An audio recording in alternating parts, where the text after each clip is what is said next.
how should we concentrate on a salah? And this problem of your mind deviating during salah is common. Don't think it only happens to you. It is very common. It even happened amongst the Sahabas. So this is a common phenomena, that your mind deviates when you pray to Allah subhanahu wa ta'ala. And when you're doing work of Allah, when you're doing dawah, you know the shaitan tries and comes and deviates you more. And just to make it a light moment, once the Imam was praying Salah, the Maghrib Salah, and after the Imam put the Salah over, the Muqtadi says that, Imam, you have prayed only 2 rakat. Imam says, no, I prayed 3 rakat. So one person gets up and says, you have prayed only 2 rakat, and I'm confident about it. He says, how? Because in my Maghrib Salah, I calculate the profits of my business. Now I wasn't able to complete it. That means you have not finished all the 3 rakat. Anyway, this is just a joke, just for a light moment. So your mind does deviate, and though it's a joke, it's a reality. People do even calculate the profit. They even think, which business should I deal in? Should I deal in biscuits, or should I deal in cold drinks, or should I deal in textile? It happens. I've given a full lecture on this. Salah, the programming towards righteousness. Salah, the programming towards righteousness, which is available on the YouTube. You're most welcome to go and hear the full lecture. Just in short, that when you read your Salah, I always say that most of the Muslims, they don't understand Arabic as a language. So what we should do, because we are non-Arabs, our 80% of the Muslims, they're non-Arabs. So more than 80% of us don't know Arabic as a language. So I always tell them that at least you should memorize the meaning of those portions of the Quran that you recite in the Salah. You should know the meaning of Surah Fatiha very well. Bismillah ar-Rahman ar-Rahim. In the name of Allah, most gracious, most merciful. Alhamdulillah Rabbil Alameen. Praise be to Allah, the Lord of the worlds. Ar-Rahman ar-Rahim. Most gracious, most merciful. And so on and so forth.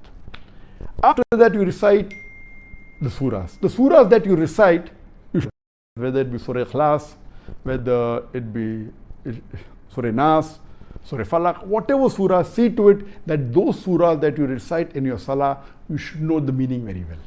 Now, when you are reciting the Arabic portion in your mind, because you don't know the meaning, only a small portion of your mind is occupied, maybe 5%.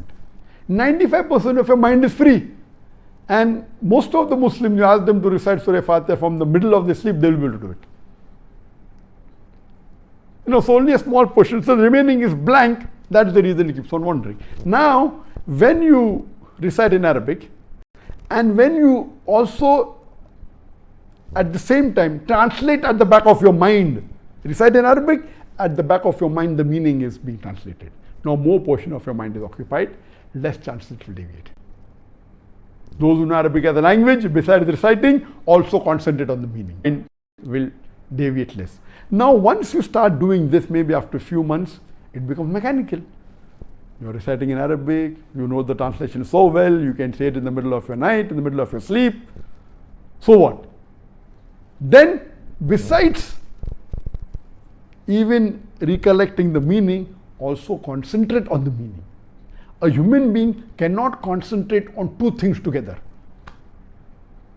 You can concentrate 50-50%. For example, while driving a car, you are concentrating partly and also talking, no problem. But if you're reading a book, you can read a book and even listen to something else, but your concentration is divided. But if 100% you want to concentrate on reading the book and the meaning, you cannot do 100% reading the book and understanding the meaning and doing something else. No. So similarly, when you are reading the Salah, in your Salah, when you are reciting the Quran, recollect the meaning, concentrate on the meaning. The more you concentrate on the meaning, less will your mind deviate. And less chances these evil thoughts will come.